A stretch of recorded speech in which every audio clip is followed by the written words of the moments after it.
आज मैं मुकेश 1104 कहानी वाला आपको शबरी का राम भक्ति प्रेम की कहानी सुनाएगा, तो अंत तक बने रहे।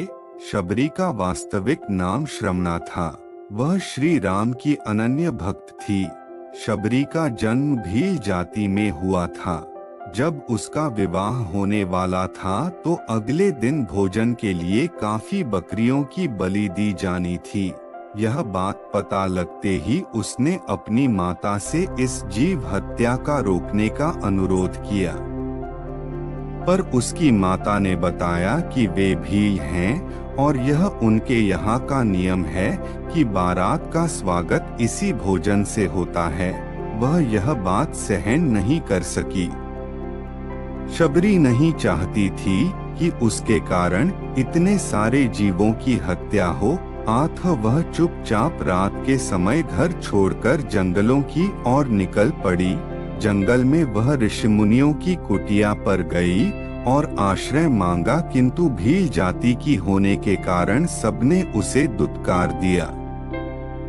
आखिर में मतंग ऋषि ने उसे अपने आश्रम में रहने के लिए आश्रय दिया। शबरी अपने व्यवहार और कार्यकुशलता से सभी आश्रम वासियों की प्रिय बन गई। मतंग ऋषि ने अपनी देह त्याग के समय उसे बताया कि भगवान राम एक दिन उसकी कुटिया में आएंगे। वह उनकी प्रतीक्षा करे, वही उसका उद्धार करेंगे। दिन बीतते रहे।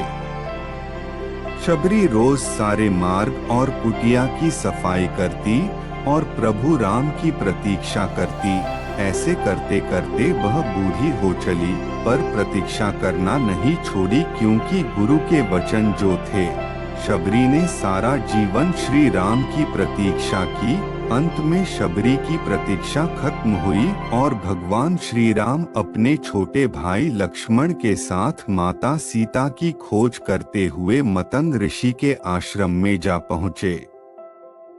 शबरी ने उन्हें पहचान लिया।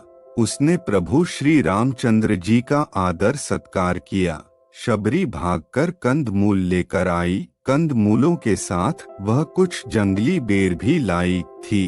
कंदमूलों को उसने भगवान को अर्पण कर दिया, पर बेरों को देने का साहस नहीं कर पा रही थी। कहीं बेर खराब और खट्टे न निकलें, इस बात का उसे भय था। उसने बेरों को चखना आरंभ कर दिया। अच्छे और मीठे बेर वह बिना किसी संकोच के श्री राम को देने लगी। श्री राम उसकी सरलता पर मुग्ध थे। उन्होंने बड़े प्रेम से जूठे बेर खाए। शबरी के जूठे बेर श्री राम को खाते देख लक्ष्मण को बहुत आश्चर्य हुआ, परंतु श्री राम शबरी की भक्ति और सरलता पर पूर्ण रूप से मुग्ध थे। श्री राम की कृपा से शबरी का उसी समय उद्धार हो गया। कहानी अच्छी लगी तो लाइक, शेयर, सब्सक्राइब।